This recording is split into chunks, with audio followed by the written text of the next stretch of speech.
আসসালামু আলাইকুম। হ্যাঁ, এটা হচ্ছে আমার করলার প্রজেক্ট। তো অনেক দিন পর আসলাম, আর আজকের যে বিষয়টা নিয়ে আলোচনা করব সেটা হচ্ছে করলা গাছের পরিচর্যা নিয়ে। প্রথমে বলি, আমার গাছ তেমন সুস্থ না, বলতে একটু হালকা দুর্বল। তো ফল আসার মতো, যে দুর্বল বলে যে ফলন আসবে না সেটা না, ফলন আসবে ইনশাল্লাহ। এই যে দেখেন করলা, কিন্তু ওই রকমভাবে যে করলাটা এসে বড় হয়ে যাবে বা বাজারে যেরকম বড় বড় করলা ওঠে ওই রকম হয়তো বা ওই রকম বড় কিন্তু হবে না, কারণ গাছটা মোটামুটি দুর্বল। কারণ হচ্ছে এখানে দেখেন আমি করলার সাথে মিশ্র চাষ করছিলাম। এটা হচ্ছে পুঁইশাক গাছ এখন বর্তমানে চালা দিতেছি। তো কাজের ফাঁকে আপনাদের জন্য একটা ভিডিও বানাই। আমি মনে করি যে আপনাদের কিছু একটা উপকার হবে, সে উদ্দেশ্যেই ভিডিওটা বানাই। তো এখন দেখেন এই অবস্থায় আপনারা কি পরিচর্যা করবেন। দেখেন গাছে একটা দুইটা ফল সেটিং হয়ে গেছে বা করা আসতেছে, সেটিং হবে। তো এমনটা অবস্থায় কি করবেন? প্রিয় দর্শক, আমি প্রথমে বলছিলাম যে আমার গাছ কিছুটা দুর্বল, যে কারণে মিশ্র চাষের সাথে করা, কিন্তু আবার এতটা দুর্বল না, মানে ফলন আসবে এমন। দেখেন গাছের এই যে করাটা, এটা কিন্তু অনেক বড় হবে, ঠিক আছে। এখানে আপনার মেন যে শাখা, এই শাখা থেকে যে করাটা আসবে এটা বড় হবে, আর প্রশাখা থেকে আসবে এটা একটু মানে অন্যদের থেকে একটু ছোট হবে। এই যে দেখেন করলা করা, এটা 2 দিন আগে ওইটার মতো ছিল জালি, এখন বর্তমানে মোটামুটি অনেকটা বড় হয়ে গেছে। তো এ মতো অবস্থায় আপনারা যে জালিগুলো নষ্ট হচ্ছে এগুলোর কারণ হচ্ছে মাছি পোকা। তো মাছি পোকা আমি অনেকগুলা ফেরোমন ট্র্যাপ ইউজ করছি, যেটা আপনারা দেখতে পাচ্ছেন। এই যে দেখেন বোতল দিয়ে। আমি আপনাদের এখন এই যে সমস্যাগুলো, এই সমস্যাগুলো সমাধান নিয়ে চিন্তা করব। আমি আপনাদেরকে লাইভ দেখাই একটা। এই যে দেখেন এই করলাটাতে একটা মাছি পোকা ঘুরতেছে, দেখবেন। এই তো ক্যামেরা ব্লার হয়ে যাচ্ছে।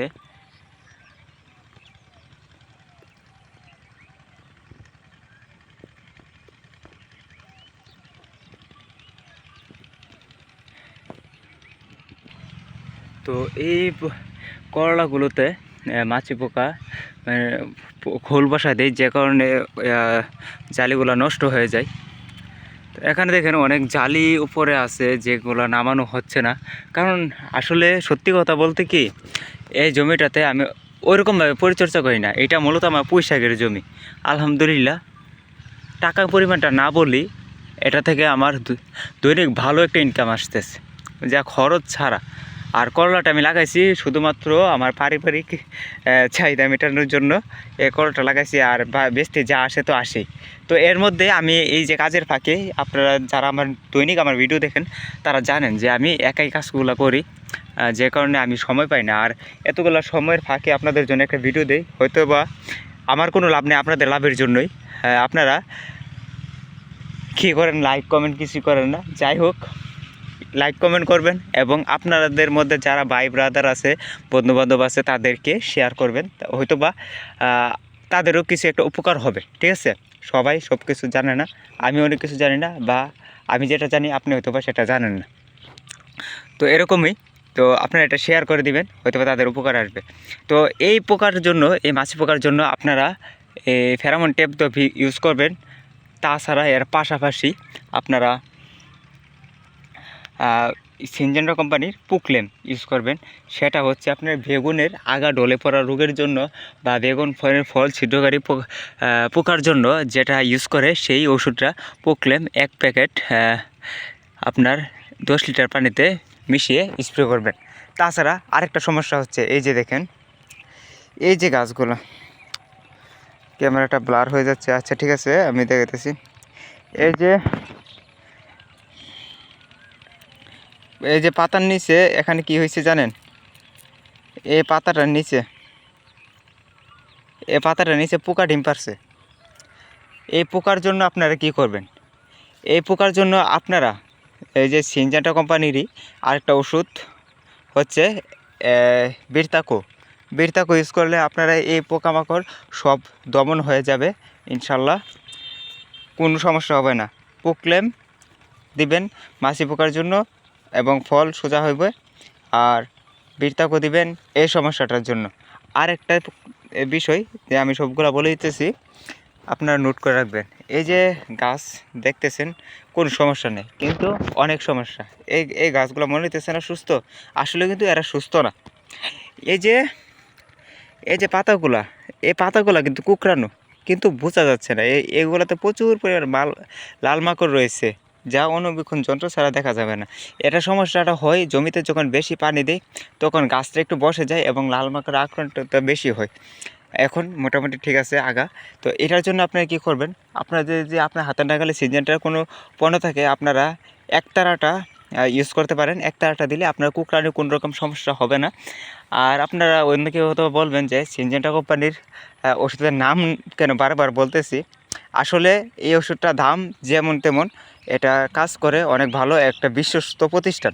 ঠিক আছে, এখানে ওষুধ প্রমোট করার কিছু না। আসলে আপনারা একটা প্রোডাক্ট ইউজ করবেন, যদি এটা যদি পারফর্ম যদি ওইরকম ভালো না করে, তাহলে তো আপনার যদি 10 টাকা দিয়ে কেনেন, এই 10 টাকাই তো লস, ঠিক না? এছাড়া আপনারা যদি একতারা যদি না পান, একতারা ছাড়া আরেকটা ওষুধ আছে, কোম্পানির নাম জানি না, ওই ওষুধটার নাম হচ্ছে তুন্দ্রা।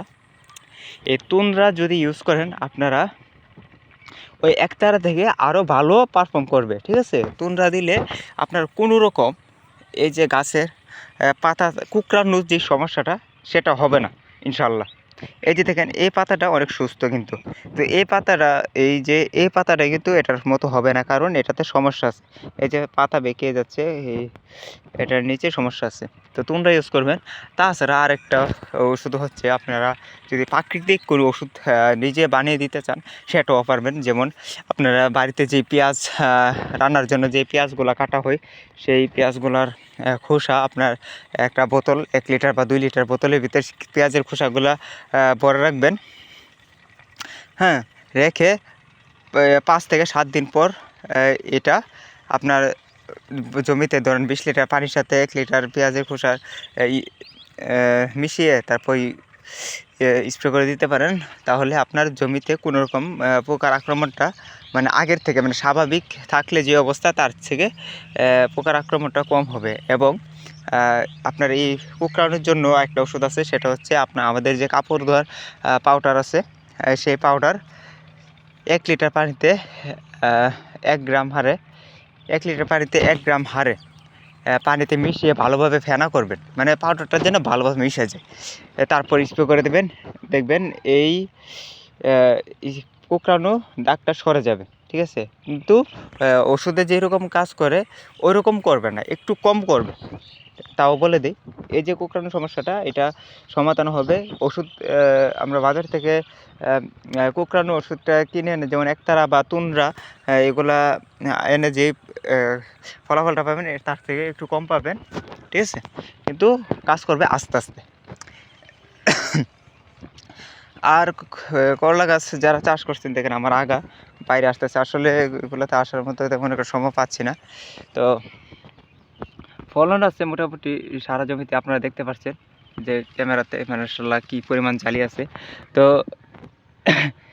আপনারা এটাই কথা, সবসময় গাছের নিচের জায়গা অংশ পরিষ্কার রাখবেন। আমি তো পারতেছি না, এই যে আমার সন্তান, গাছ তো আমার সন্তানই নাকি। তো গাছ আমার সন্তান, এই গাছের পরিচর্যা আমি এগুলাকে কাটতে পারবো না, আর গাছগুলা পরিষ্কার করে দিতেছি, ওই রোলটা করছি। তো আসলে ভিডিও করতে আসলে ভিডিও করতে করতে মানে কখন যে টাইম শেষ হয়ে যায়, কথা বলা শেষ হয় না। আসলে আমি মনে একটু বেশি কথা বলি। যাই হোক, আজান দিতেছে, আসর আজান, কোন সময় কাজ করবো বলেন? এই যে 10 মিনিট সময় নষ্ট করলাম, এগুলো কিন্তু আমার জন্য না। ঠিক আছে, এই যে এই সময়টা কিন্তু আমার জন্য নষ্ট করি না, আপনাদের জন্য, যে আপনারা দেখেন কোনো কিছু জানেন। ঠিক আছে,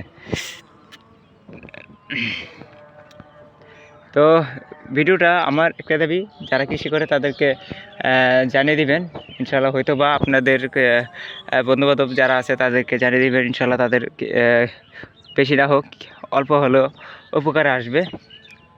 আর জমিতে বেশি বেশি জৈব সার দিবেন, রাসায়নিক সারকে কম দিবেন। তো আজকে আর ভিডিও বড় করবো না, বড় তো হয়েই গেছে, আর কি বলবো। আল্লাহ হাফেজ।